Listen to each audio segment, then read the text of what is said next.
Now, quickly play for me the video of the NPP General Secretary, Mr. John Boydu, who had said that because of the policies that the New Patriotic Party had put in place, we were going to get to some point where we would now have to import labor from outside to come and do the work here, or come and work here, because there will be too much work, like they're going to say, at the bank portal, and that even us, we cannot do all the work. Play for me that simple, short video of Mr. John Boydu, who is the deputy, the secretary of the NPP. And you know, whether you like it or not, since 1992, general secretaries of political parties, at least NDC and NPP, have been silent cabinet members. Even though the constitution does not give them that cabinet position, they have been silent cabinet members.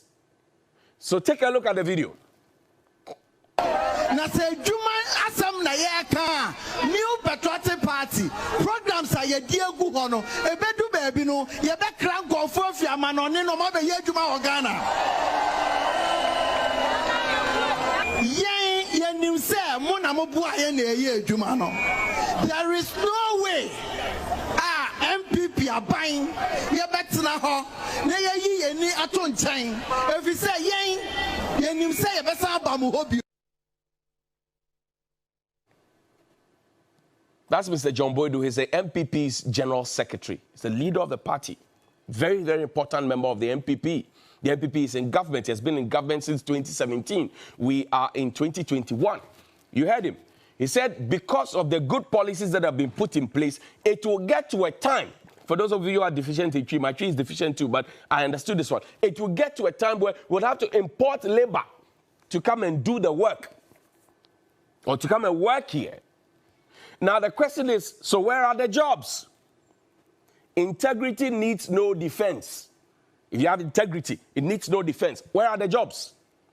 The jobs that will have come up because of the policies that have been put in place. One district, one factory, one village, one dam, planting for food and jobs, rearing for food and jobs and all of that.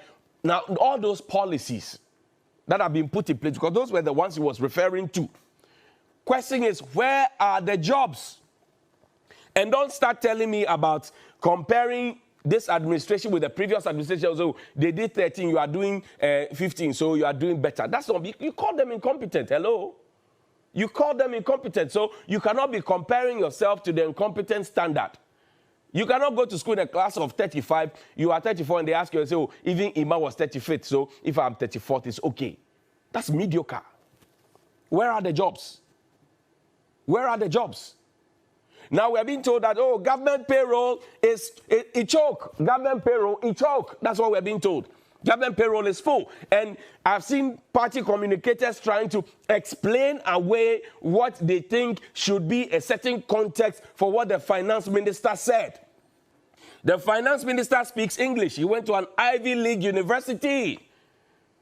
Most of those people trying to explain what the finance minister said have never even stepped foot out of this country. The finance minister was clear in his mind, and he preceded whatever he had to say. He said, let me be honest with you.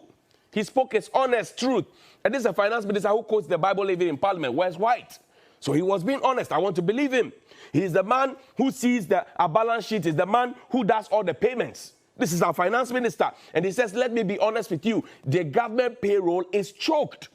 And so you should be your own bosses. My first question, is the government payroll choked because we have ghost names on the government payroll, even after we had spent so much money on biometric verification? Because teachers are told to go and queue up to go and verify their biometrics. Doctors are told to do that. Nurses are told to do that. Other civil servants are told to do that. Even though every morning they go to work, they go and sign attendance sheets, they have supervisors, they have security supervisors, they have all manner of supervisors. But once in a while, we go and tell them to all come and queue up and come and do biometric and come and verify whether they are ghosts or they are living or they are dead.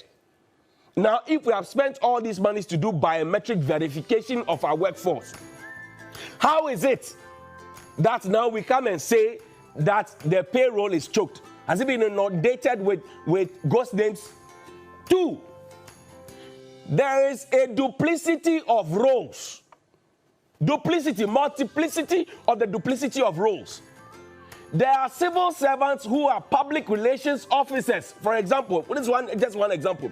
Civil servants who are public relations officers who have risen through the ranks, gone through interviews, and have been given those jobs. And then you have suddenly governments come, and then they will come and set the PROs aside, and they will bring their own supposed spokespersons who are now coming to understand the terrain within which they are supposed to speak for. So when you call them, they say, oh, I'm trying to gather information. When you call them, they say, I'm trying to gather information. So you are paying the PRO on the payroll, and you have put the government spokesperson, and you are paying him too. You are duplicating the roles. Third option is the fact that you have too many retirees who are on contract. So young people cannot get in. Too many retired people, they are on contract. Young people cannot get in. You have too many old people who have served this country for more than 40 years, more than 30 years, more than 35 years, and they are still looking for 3, 4, 5 years contract to be able to prove what point.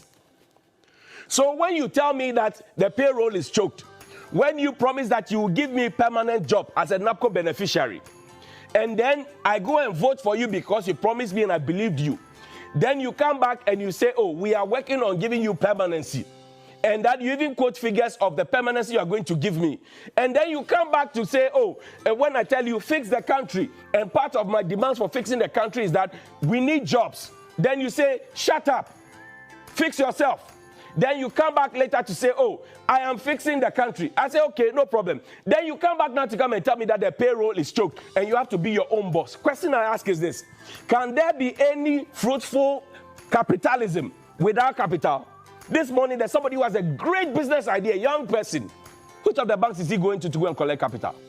We talk about lending rates that are cheap, but which of the banks are they going to? And which of the banks will give them that breathing space and moratorium to grow their business? You promised to create jobs. You said we're going to import labor. The youth are asking you where the jobs are. And I say integrity needs no defense.